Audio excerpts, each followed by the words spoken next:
ఇది పాతకాలం బావండి. Some hundreds of years old ఉన్నట్టుంది. విడపనకల్లు నుంచి చీళ్ళగురికి అని ఉంటుంది. మన ఉరవకొండ నుంచి ఎర్రితాత టెంపుల్ ఉంటుంది. చీళ్ళగురికి అని అక్కడికి వెళ్ళే దారిలో ఉంది. విడపనకల్లు దాటి చీళ్ళగురికికెళ్ళే మధ్యలో రైట్ సైడ్ వస్తుంది రోడ్డుకి. నేను మీకు ఆ లొకేషన్ గూడా షేర్ చేస్తాను. పాతకాలం బావి అంటే సమ్ దిగుడు బావండి. మొత్తం స్టెప్స్ ఉన్నాయి. మీరు చూడొచ్చు. మొత్తం చాలా పెద్దది. అంటే ఏదో సమ్ రాయలవారి హయాంలోదే ఉన్నట్టుంది చూస్తుంటే. చాలా ఓల్డ్‌ది. అదే మొత్తం దాదాపు ఆహ్, ఒక 20, 30 మెట్లు దిగి వెళ్ళాల్సుంది. కొంచెం డార్క్ అయింది. అందుకే మీకు క్లియర్‌గా కనపడడం లేదు. బట్ ఇది చాలా రెనోవేట్ చేయాల్సిన అవసరం ఉంది. చూడొచ్చు మీరు.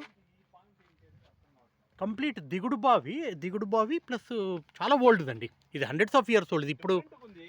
ఇప్పుడు ఈ కాలంలో ఇది అసలు ఇలా కట్టరు. ప్రెజెంట్ అంటే దాదాపు ఒక 100 ఏళ్ల క్రితం బావులు కూడా ఇలా కట్టేవాళ్ళు కాదు. అంతకన్నా పాతదే ఇది. చాలా పురాతనమైన బావి ఇది. చూడండి దాదాపు 20, 30 మెట్లు దిగొస్తే లోపలికుంది. చాలా వర్క్ చేయాల్సింది. మొత్తం పూడిపోయింది.